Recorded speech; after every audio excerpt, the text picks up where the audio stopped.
Hello friends, I am Nissa from Nissa's Kitchen. Welcome to my channel.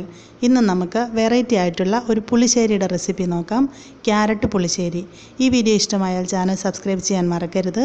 അതുപോലെ regular ആയിട്ട് updates കിട്ടാൻ bell icon press ചെയ്യുക. ആവശ്യമായ ingredients എന്തൊക്കെയാണെന്ന് നോക്കാം. ക്യാരറ്റ് ഒരെണ്ണം വലുത് നന്നായിട്ട് കഴുകിയതിന് ശേഷം ചെറിയ പീസായിട്ട് കട്ട് ചെയ്തെടുക്കുക. തൈര് 1 കപ്പ്, അധികം പുളിയില്ലാത്ത നല്ല കട്ടിയുള്ള തൈര് വേണം എടുക്കാൻ. അരപ്പിനാവശ്യമായ ചേരുവകൾ: 4 ടേബിൾ സ്പൂൺ തേങ്ങ ചുരണ്ടിയത്, 1 ടീസ്പൂൺ മഞ്ഞൾപ്പൊടി, 1/4 ടീസ്പൂൺ നല്ല ജീരകം, പച്ചമുളക് 2 എണ്ണം, ഇഞ്ചി ഒരു ചെറിയ കഷ്ണം, ക്യാരറ്റ് ചെറുതായിട്ട് അരിഞ്ഞെടുത്തത് 1 ടേബിൾ സ്പൂൺ. താളിക്കാൻ ആവശ്യമായത് 1 ടീസ്പൂൺ കടുക്, ചെറിയ ഉള്ളി അരിഞ്ഞെടുത്തത് 4-5 എണ്ണം, 3 തണ്ട് കറിവേപ്പില, ഉണക്കമുളക് 3 എണ്ണം, ഉപ്പ് ആവശ്യത്തിന്, വെളിച്ചെണ്ണ ആവശ്യത്തിന്. ഇനി പ്രിപ്പറേഷൻ നോക്കാം.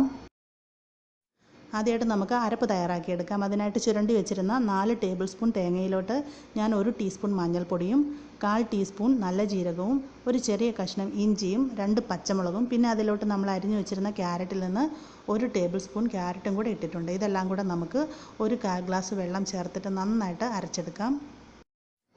തേങ്ങ ബാക്കി ഇൻഗ്രീഡിയൻസ് എല്ലാം ചേർത്തിട്ട് 1/4 ഗ്ലാസ് വെള്ളവും കൂടെ കൂട്ടി ഞാൻ മിക്സിയിൽ നന്നായിട്ട് അരച്ചെടുത്തിട്ടുണ്ട്. അതിനുശേഷം ഞാനത് മറ്റൊരു പാത്രത്തിലോട്ട് ട്രാൻസ്ഫർ ചെയ്തു. നമുക്കിനി ഈ മിക്സിയുടെ ജാറിലോട്ട് നമ്മൾ എടുത്തു വെച്ചിരിക്കുന്ന തൈര് ഒഴിച്ചു കൊടുക്കാം. ഇനി നമുക്ക് ഈ തൈര് ജസ്റ്റ് ഒരു 2-3 സെക്കൻഡ് ഒന്ന് റൊട്ടേറ്റ് ചെയ്തെടുക്കാം. ഒരുപാട് സമയം മിക്സിയിലിട്ട് അടിക്കേണ്ട ആവശ്യമില്ല. ഇതിൻ്റെ കട്ടയൊക്കെ ഒന്ന് ഉടഞ്ഞ് വരാൻ വേണ്ടിയിട്ട് ഒരു 2-3 സെക്കൻഡ്സ് ഒന്ന് റൊട്ടേറ്റ് ചെയ്യാം. അടുത്തായിട്ട് നമുക്ക് ക്യാരറ്റ് ഒന്ന് കുക്ക് ചെയ്തെടുക്കാം. അതിനായിട്ട് ഞാനൊരു പാൻ അടുപ്പിൽ വെച്ചിട്ടുണ്ട്. ഇതിലോട്ട് കട്ട് ചെയ്ത് വെച്ചിരിക്കുന്ന ക്യാരറ്റ് ഇട്ട് കൊടുക്കാം. ഇനി ഇതിലോട്ട് കുറച്ച് വെള്ളം ഒഴിക്കുക. അധികം വെള്ളം ഒഴിക്കേണ്ട ആവശ്യമില്ല. ഈ ക്യാരറ്റ് ഒന്ന് മുങ്ങിക്കിടക്കാൻ പാകത്തിന് കുറച്ച് വെള്ളം ഒഴിച്ചു കൊടുക്കാം. ഇനി ഇതിലേക്ക് കുറച്ച് ഉപ്പ് ചേർക്കാം. ഉപ്പ് അധികം ചേർക്കേണ്ട ആവശ്യമില്ല. നമുക്ക് പിന്നീട് അവസാനം ഉപ്പ് നോക്കിയിട്ട് ആവശ്യത്തിന് ചേർത്താൽ മതി. മിക്സ് ചെയ്ത് കൊടുക്കാം. ഇനി നമുക്കിതിനെ മൂടി വെച്ച് കുക്ക് ചെയ്യാം. ഒരു മീഡിയം ഹീറ്റിൽ ഒരു 5 മിനിറ്റ് ഇതിനെ കുക്ക് ചെയ്യാം. ഇപ്പോൾ ഒരു 5 മിനിറ്റ് കഴിഞ്ഞിട്ടുണ്ട്. നമുക്ക് നോക്കാം. ക്യാരറ്റ് ഇപ്പോൾ നന്നായിട്ട് വെന്ത് വന്നിട്ടുണ്ട്. ഇനി നമുക്കിതിലോട്ട് അരപ്പ് ചേർക്കാം. തേങ്ങ അരയ്ക്കുമ്പോൾ ഇതുപോലെ നല്ല വെണ്ണ പോലെ വേണം അരയ്ക്കാൻ. മിക്സിയിലോ അല്ലെങ്കിൽ അരകല്ലിലോ നമുക്ക് അധികം വെള്ളം ചേർക്കാതെ നന്നായിട്ട് ഇതുപോലെ അരച്ചെടുക്കണം. നന്നായിട്ട് ഇളക്കി യോജിപ്പിക്കാം.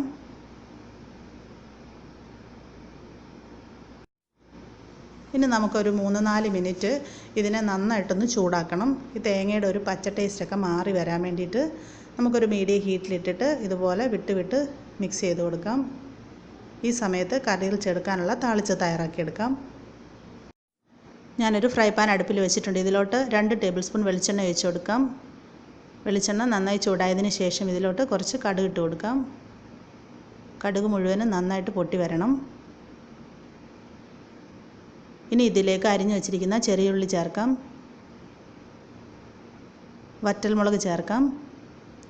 കറിവേപ്പില കൂടെ ചേർത്ത് കൊടുക്കാം. ഇനി നമുക്കിതെല്ലാം കൂടെ നന്നായിട്ടൊന്ന് മൊരിയിച്ചെടുക്കണം. കരിഞ്ഞു പോകരുത്. വിട്ട് മിക്സ് ചെയ്ത് കൊടുത്തുകൊണ്ടിരിക്കുക. ഇപ്പോൾ ഇത് ആവശ്യത്തിന് മൊരിഞ്ഞു വന്നിട്ടുണ്ട്. നമുക്കിതിനെ അടുപ്പിൽ നിന്ന് വാങ്ങി മാറ്റി വെക്കാം. അവസാനം ഇത് കറിയിലേക്ക് ചേർക്കാനുള്ളതാണ്. ഇപ്പം നമ്മുടെ അരപ്പ് നന്നായി ചൂടായി വന്നിട്ടുണ്ട്. ഇനി നമുക്കിത് ലോ ഹീറ്റിലേക്ക് ഇടാം. അടുത്തായിട്ട് നമ്മൾ ചേർക്കാൻ പോകുന്നത് തൈരാണ്.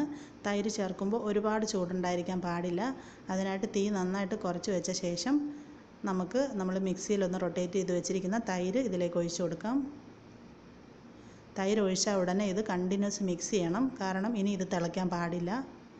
നന്നായിട്ട് ഇതുപോലെ മിക്സ് ചെയ്യാം.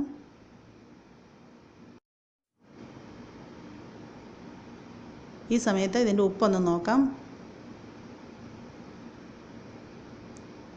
ഉപ്പ് കുറച്ച് കുറവാണ്. കുറച്ചും കൂടി ഉപ്പ് ചേർത്ത് കൊടുക്കാം. വീണ്ടും നന്നായിട്ട് മിക്സ് ചെയ്യുക. ഇനി നമുക്കൊരു ലോ ഹീറ്റിൽ ഇതിനെ 2-3 മിനിറ്റ് വെച്ചിരിക്കാം. ഇത് നന്നായിട്ടൊന്ന് ചൂടായി വരുമ്പോഴേക്കിനും ഫ്ലെയിം ഓഫ് ചെയ്യാം.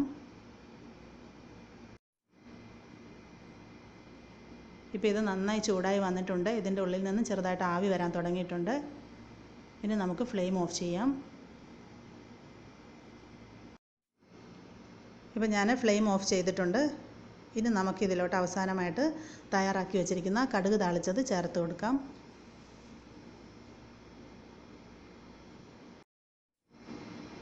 ഇപ്പം നമ്മുടെ പുളിശ്ശേരി തയ്യാറായി കഴിഞ്ഞു. ഇത് വളരെ ടേസ്റ്റുള്ളൊരു പുളിശ്ശേരിയാണ്. തീർച്ചയായിട്ടും മറക്കാതെ ഉണ്ടാക്കി നോക്കണം. നിങ്ങൾക്കെല്ലാം ഇഷ്ടപ്പെടും.